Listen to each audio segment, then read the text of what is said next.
अस्सलाम वालेकुम दोस्तों, वेस्ट इंडीज के खिलाफ पहला टेस्ट मैच किस रुख जाएगा समझ नहीं आ रही। अभी लग रहा है कि पाकिस्तान ड्राइविंग सीट पे बैठा है, टेंशन ही कोई नहीं, आराम से ये मैच हम जीत सकते हैं। मगर पाकिस्तान का पिछले 2 बरसों का ट्रैक रिकॉर्ड निकाल कर देखें तो बहुत डर भी लगता है, सच बात है। अभी देखें ना आप, इमामुल हक और शान मसूद के दरमियान 155 रन की पार्टनरशिप लगी, दोनों ने मिलाकर वेस्ट इंडीज से आधे से ज्यादा रन बना लिए थे। उसके बाद कोलैप्स हुआ, 38 रन के ऊपर 7 खिलाड़ी पाकिस्तान के आउट हुए। मगर शुरू हम वीडियो में अच्छी बात से करते हैं, जो पाकिस्तानी बॉलर्स ने एक्चुअली में मैच में वापसी ला के दी, खासकर अब्बास।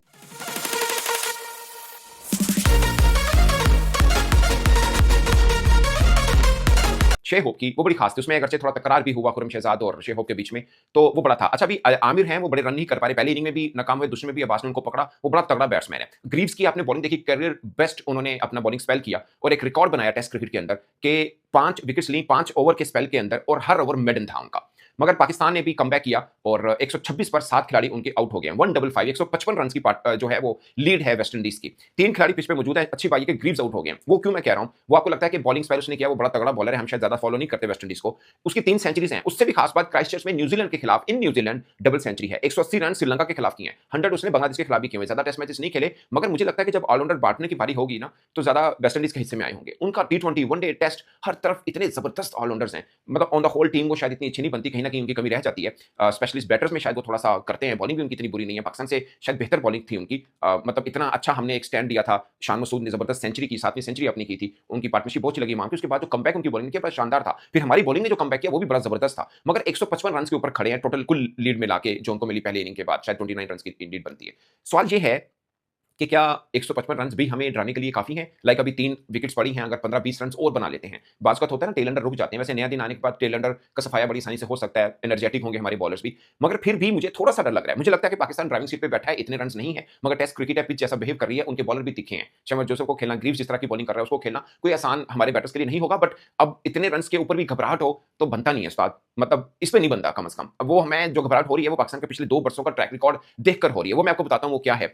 मतलब since Pakistan tour to South Africa, उससे लेकर अब तक हर टेस्ट मैच में, मैं किसी ऐसा नहीं कह रहा कि ज्यादातर में, हर टेस्ट मैच में पाकिस्तान का कोलैप्स हुआ है। वो चाहे हमने बांग्लादेश के खिलाफ खेला है, चाहे हमने वेस्ट इंडीज के खिलाफ खेला है, चाहे साउथ अफ्रीका के खिलाफ हमने घर में खेला है, साउथ अफ्रीका के पास जाकर खेला है, हर टेस्ट मैच में हमारा कोलैप्स हुआ है। सो ये चीज डर लग रही है। वो मैं आपको बताता हूँ क्या है। कहीं पे 25 पे 5 आउट हुए हैं, कभी कहाँ पे, कहीं ना कहीं हर इनिंग में, हर टेस्ट मैच की हर इनिंग में हमारा कोलैप्स हुआ है। बस वो डर लग रहा है। बट फिर भी मुझे लगता है कि मतलब बाबर आजम कैप्टन है, शान मसूद अच्छी फॉर्म में है, बाबर आजम के ऊपर एक इनिंग ड्यू है, पहली इनिंग में वो नहीं रन कर पाए हैं, इमाम अच्छी फॉर्म के ऊपर है, तो पॉजिटिव चीजें तो हैं, इसमें कोई दो राय नहीं। बट जब पिच बिहेव करती, जैसे कल सलमान आगा को बॉल पड़ा है, वो बहुत ही तगड़ा बॉल था, he is wonderful test cricketer, मगर बॉल इतना अच्छा पड़ गया कि वहां से निकलना उनके लिए आसान नहीं था। रिजवान के ऊपर भी ऑफकोर्स इनिंग ड्यू है, पहली इनिंग में वो रन नहीं कर पाए हैं। मगर खुरम शहजाद ने जो ये 20 रन किए ना, ये बड़े फ्रूटफुल रन हैं। ये टेल एंडर जो 15-20 रन करते हैं ना, ये बड़े हेडिक बन सकते हैं बाजू का। सो खुरम शहजाद के ये 20 रन को अब छोटे रन नहीं मानिएगा, ये बड़े रन है। वो एक अच्छा एडवांटेज मिलता है। तो मैं इसी चीज से डर रहा हूँ कि वेस्ट इंडीज का टेल एंडर कहीं एक आधी छोटी सी इनिंग भी खेल गया, तो वो पाकिस्तान के लिए दर्द बन सकती है। मुझे लगता है कि 50 और रन मैच को बहुत पाकिस्तान के लिए सनसनीखेज बना सकते हैं। ये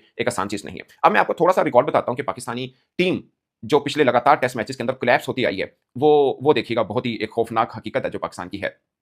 अभी अगरचे 38 रन के ऊपर हमारे 7 खिलाड़ी आउट हुए वेस्ट इंडीज के खिलाफ। अब मैं आपको शुरू करता हूं साउथ अफ्रीका से। एक ब्रीफली बताता हूं, आपको थोड़ा अंदाजा होगा हर टेस्ट मैच में। अच्छा, पहला टेस्ट मैच जो साउथ अफ्रीका के खिलाफ खेला था, उसमें 74 रन पे हमारे 6 खिलाड़ी आउट हुए थे। दूसरा टेस्ट मैच के अंदर साउथ अफ्रीका के अंदर ही हमारे, और दूसरी इनिंग के अंदर एक्चुअली में, पहले टेस्ट की पहली इनिंग में 74 रन के ऊपर 6 लास्ट खिलाड़ी आउट हुए, फिर 84 रन के ऊपर आखिरी 7 विकेट हमारी गिर गई थी। दूसरे टेस्ट मैच में जो साउथ अफ्रीका के अंदर खेला था, हमारी 76 पर 6 खिलाड़ी आउट हुए थे, फिर सेकंड इनिंग में 61 के ऊपर 4 खिलाड़ी आउट हुए थे। ये हमारा दोनों टेस्ट मैच जो हमने साउथ अफ्रीका में खेले थे वो था। अब जो वेस्ट इंडीज पाकिस्तान आई थी, उसमें पाकिस्तान ने पहले टेस्ट मैच की पहली इनिंग में 43 रन के ऊपर 6 खिलाड़ी आउट गवाए थे, और फिर आखिरी पहले टेस्ट मैच की दूसरी इनिंग में आखिरी 10 विकेटें 90 रन पे हमारी गिरी थी। 90 रन के ऊपर हम अपने घर में वेस्ट इंडीज के खिलाफ ऑल टीम, मतलब आखिरी 10 विकेट गिराएंगे। आखिरी 10 विकेट की बात कर रहा हूं मैं। दूसरे टेस्ट मैच की पहली इनिंग में 35 पे 6 हमने अपनी विकेट गवा दी थी, और दूसरे टेस्ट मैच की दूसरी इनिंग में 62 रन पे हमने 7 खिलाड़ी को हमारे आउट हो गए थे। फिर साउथ अफ्रीका पाकिस्तान आई, पहले टेस्ट मैच की पहली इनिंग की मैं बात कर रहा हूं, जहां पर हमारी मतलब ऊपर से पार्टनरशिप अच्छी लगी थी, मगर दूसरी से 5वीं विकेट के दरमियान 36 रन पर हमारे 4 खिलाड़ी आउट हो गए थे। फिर आखिरी जो 5 खिलाड़ी हैं हमारे, वो 16 रन पर आउट हो गए थे। सो हमारा बुरी तरह कोलैप्स हुआ था। सेम जो दूसरी इनिंग थी, उसमें 17 रन के ऊपर हमने 6 खिलाड़ी अपने गवा दिए थे। सिर्फ 17 रन बनाए थे और 6 खिलाड़ी हमारे आउट हुए थे। दूसरा टेस्ट मैच जो पिंडी में हमने खेला था, उसमें हमारी पहले टेस्ट मैच की आखिरी 5 विकेटें 16 रन पे गिरी थी, जबकि दूसरे इनिंग्स में दूसरे टेस्ट मैच की 42 रन पर 6 खिलाड़ी हमारे आउट हुए थे। सेम बांग्लादेश की अगर हम बात करें, बांग्लादेश के अंदर हमने जो पहला टेस्ट मैच खेला था, उसमें हमारी दूसरी विकेट से लेकर 5वीं विकेट पहले टेस्ट मैच की पहली इनिंग में सिर्फ 20 रन पे हमने गवाए थे, और फिर आखिरी 5 जो विकेट्स थी, हमने 37 रन पे गवा दी थी। सेम दूसरी इनिंग्स के अंदर हमने आखिरी 7 विकेटें 44 रन पर गंवाई हुई है। फिर सेकंड टेस्ट मैच जो हमारा शुरू हुआ था, हमने दूसरे टेस्ट मैच की पहली इनिंग में आखिरी 6 विकेटें सिर्फ 90 रन पे गंवा दी थी और दूसरे टेस्ट मैच की दूसरी इनिंग में आखिरी 5 विकेटें हमने 62 रन पर गंवाई थी और अभी हमने 38 रन पर 7 विकेट गंवाई हैं। इस बीच में 15 रन के ऊपर 5 विकेट भी हमारी गिरी थी, अभी जो वेस्ट इंडीज वाला हमारा हुआ था। सो ये है, वेस्ट इंडीज ने पहली इनिंग में 311 रन बनाए हैं, 99 ओवर्स खेले, पाकिस्तान ने टोटल 80 ओवर खेलकर 282 रन बनाए। ये कह सकते हैं कि हमने तकरीबन 19-20 ओवर कम खेले, मगर हमारी स्ट्राइक रेट थोड़ी बेहतर है बैटिंग प्रोस्पेक्ट की अगर बात करें। 29 रन की लीड मिली थी वेस्ट इंडीज को। सो वेस्ट इंडीज के 2-3 ऐसे प्लेयर हैं जिनसे मुझे टेस्ट क्रिकेट में खासकर वो आपको इतने लगते नहीं, मगर उनकी कैपेसिटी है, वो आउट ऑफ नोवेयर बुरी तरह से खड़े होते हैं, दूसरी टीम के लिए दर्द सर बन जाते हैं। उनमें ग्रीव्स भी है, जस्टिन रोस्टन भी इसके अंदर शामिल है, अशे होप बड़ी जबरदस्त फॉर्म के ऊपर लगे हुए हैं, बट खुरम शेजाद ने उनको जबरदस्त क्लीन बोल्ड किया, अगरचे चौका उससे पड़ा, थोड़ा सा तकरार भी उस बीच में हुआ था।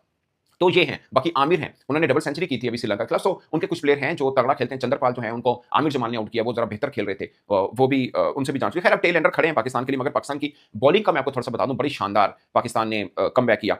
अगरचे उधर से ग्रीव्स ने सिर्फ 27 रन देके 5 खिलाड़ी आउट किए। मुझे वो शेव अख्तर की बात याद आ रही है, उन्होंने कहा था कि ये जो पांजा लगाना होता है ना टेस्ट क्रिकेट में, ये 100 रन पे नहीं लगाना, ये 40-50 रन पे लगाना है। उसने 27 रन पे पांजा लगाया और 5 जो विकेट्स ली थी वो स्पेल में आकर 62 ओवर से शुरू हुआ था। वो लगातार 5 ओवर में हर ओवर में 1 विकेट ली और मेडन ओवर उसने किए थे, ये खास है। अब पाकिस्तानी देखिए, पाकिस्तान का भी अगर हम अंदाजा करें, सिर्फ 14 यानी 14 रन के ऊपर 3 खिलाड़ी आउट किए हैं अब्बास ने, और स्पेल देखें 1.08 की इकोनॉमी के साथ, यानी 13 ओवर में 14 रन देकर 3 खिलाड़ी आउट किए। Wonderful wonderful. इनका पेस इतना अच्छा नहीं है, पेस हमारे सारे बॉलर्स का अच्छा नहीं बाय द वे, मगर अब्बास लंबी टेस्ट क्रिकेट खेलते हैं, लंबे अरसे मतलब खेली टेस्ट क्रिकेट रहे हैं, सो उनको एक्सपीरियंस है ऑलमोस्ट हर तरह की पिच के ऊपर